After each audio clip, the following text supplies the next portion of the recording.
Hey, good morning, friends. Mark Holmes here with my buddy Cowboy Joe Boo. And as always, thank you guys for watching, commenting, subscribing, and being part of the Joe Boo Sports Report. Without you guys, man, this literally does not work. Let's get open for business and let's wake up the football gods. Wake up, guys, this morning. I tell you what, guys, we are going to be busy today. We got a lot of stuff we got to work on. I've been, last week in Puerto Rico, so I've been, not doing everything I was supposed to do. So if you get sick and tired of hearing videos from me, turn off your notifications today because I got a lot of work to do. I got to catch up. We got so much stuff that's going on because here, guys, you remember when I got that clock? It was 226 days until the football season was going to start. Right now, it's 77 days until the Super Bowl. We have 7 games to right the ship. Only 7 freaking games. And then, hopefully, playoffs. Playoffs? You're talking about playoffs? Yeah, I'm talking about playoffs. Because what it's going to come down to is us versus the Philadelphia stinking Eagles. And we got 7 games to finish up better than them. Bottom line. That's it. That's what we have to do. And we have to figure out how the hell we're going to do that. So, I like to think that I'm a student of the game. And I like to think that I love the history of football. In fact, I love history in general. Here's the thing. There's the old saying, and I probably will say it wrong, but if you don't learn from the past, you are destined to repeat it in the future. And that's where a lot of times, people will tell me I'm an idiot when I say things. And I say, this is what we need to do. And they say, you're not credible. You're an idiot. You don't know what you're talking about. But a lot of times they kind of come back and say, you know what? You were right. And it's not that I know anything more than anybody else. It's that I go back to the past and I look at things and relate it to the future. When I said the power of 4 for Dak Prescott, I said, I didn't, it's easy just to say, oh, this guy's going to have a great job, great season next year. Okay, you can say that about anybody.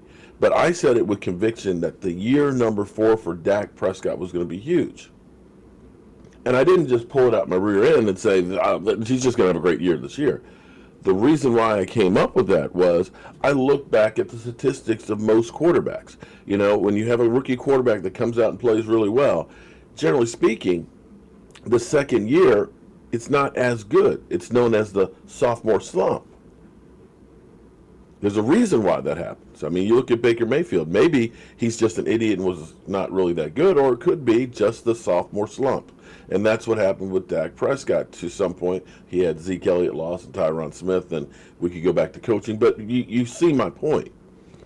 But usually it's the third year that they kind of right the ship. And then it's the fourth year that they take it off to another level. That was Troy Aikman. First 3 years, you didn't know Troy Aikman was a franchise quarterback. It was the fourth year that they won the Super Bowl. Russell Wilson's numbers, as much as you guys don't seem to understand, were less than Dak Prescott's his first 3 years. It was the fourth year when they went from being a running team to a passing team that he became really Russell Wilson, the passing quarterback. And so I looked at those trends in the history of it, and I pointed to it and said, look, this is going to be the year that Dak Prescott takes it to another level because it goes by the historic trends. It happened for Ben Roethlisberger. It happened for Russell Wilson. It happened for... You could even look at Tom Brady and say Tom Brady wasn't the great passer until about his fourth year. So that's where I get a lot of what I give to you guys. And so I'm constantly looking back to, has this happened before? And you can look at most things and, you think that it's a new situation than what's happened in the past, but it's really not. The names have changed. They may be, it's more advanced, but the core issues are still the same. You can look at Myles Garrett going, after the quarterback there the other night and relate that back to Hainsworth. Hainsworth was getting eat up by Garrard and just got flustered and took it out on the other guy and stepped on his face. Different guys, same type of an issue. So it's amazing to me that we are destined to repeat the same mistake. Because here we are in 2019, and we are still debating play calling and Jason Garrett.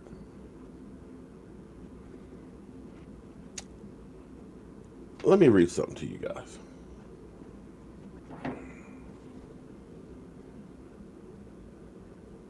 Forgive me, I'm not a great out loud reader. Dallas Cowboys owner Jerry Jones kept Jason Garrett as a team coach after a second 8-8 season, but appears Garrett will have one of his main duties removed. Jones said the team is looking to take away Garrett's play calling responsibilities, with day-to-day duties likely being handled by offensive coordinator Bill Callahan. It's not a step back for Cowboys or a step back for Garrett individually to change the way we are basically putting our game plan together or calling the plays on the offensive side of the ball, Jones said. In an assessment, the fact that the 2.5 seasons with Jason Garrett as head coach, we need to do some things differently. Jones said it was his instance that Garrett handled both head coaching, playing calling duties when Garrett was promoted from offensive coordinator to head coach in 2011, and that Garrett has not been pounding on the table to keep the role. We are not, and I know our fans are not.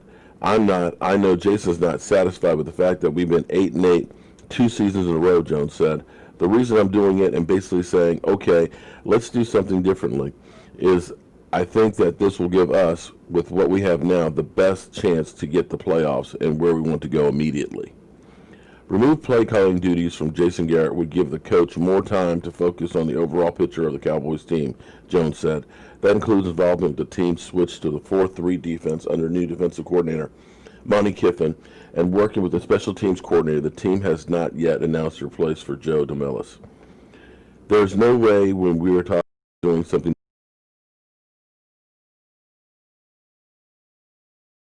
Garrett in my mind, Jones said.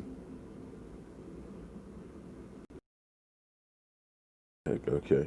Canahan joined. Okay.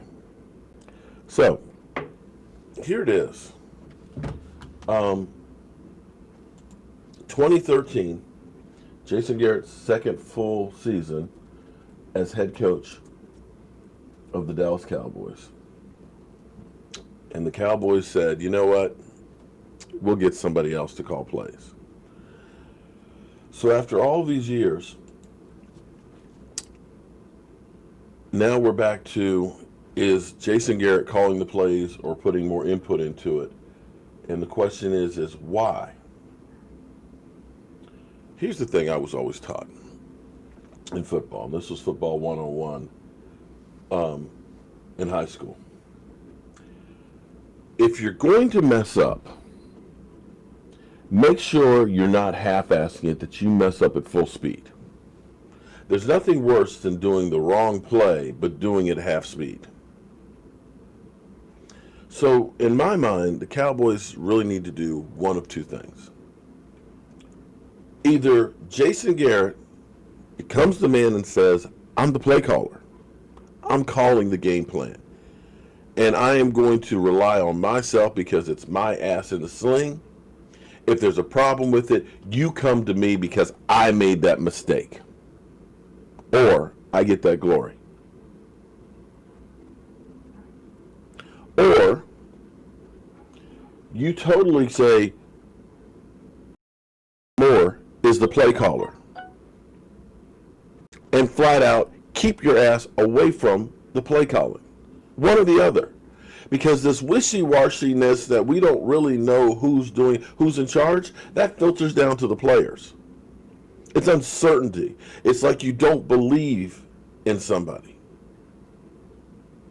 And you need those players that when they're out on that field and that play is called in,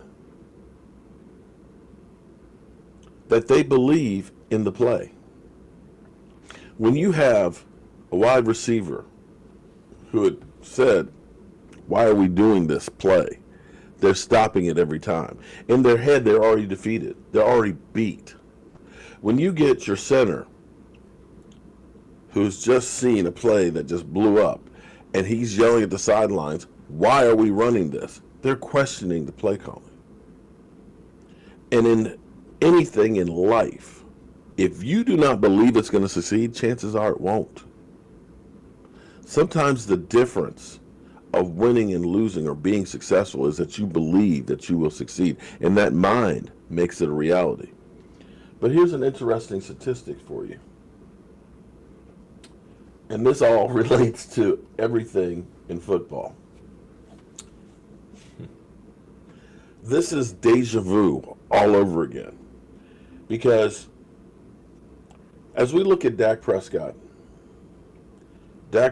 season, Dak Prescott has got numbers that are going through the roof. And I know you guys, some of you guys still don't believe in Dak Prescott. You hate him. He's a bum. Get rid of him. He sucks and all that. I'll take Colin Kaepernick. I'll take, Jared Goff. I'll take anybody. We'll just draft somebody. I know, I still don't get that, but you know what? You are what you are, and that's an idiot.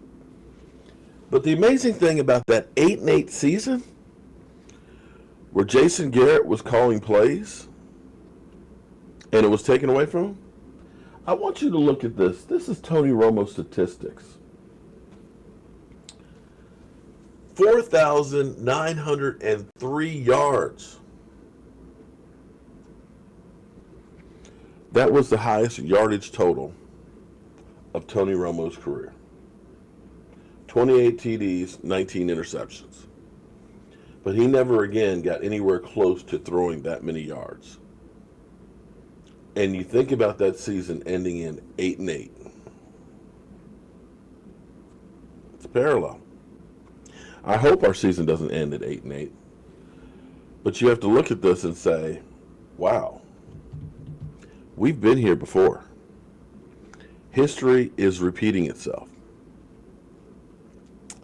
And that's where you need to make a different result. Because if you're expecting something different, if Jason Garrett is in fact calling the plays, and you're expecting something different than what we got before, I don't understand how you think it's going to happen.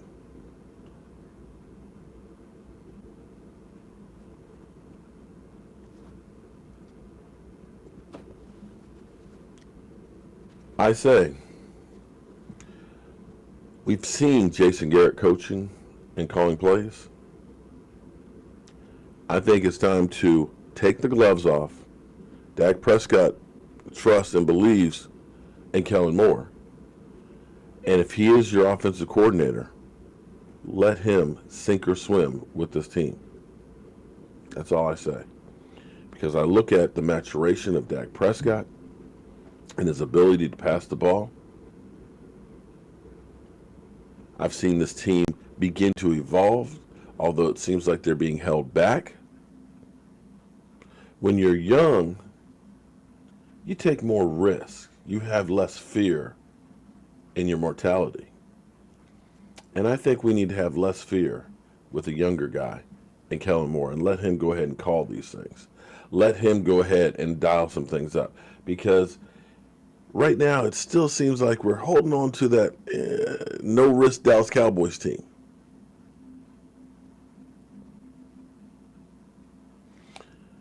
And I think we need to open things up, if for no other reason, to make the players feel better, to keep other teams guessing more instead of the same old thing that you keep getting. It's time to eat something different. I'm Mark Holmes, and well, we're going to be doing a lot today. I'll see you guys soon.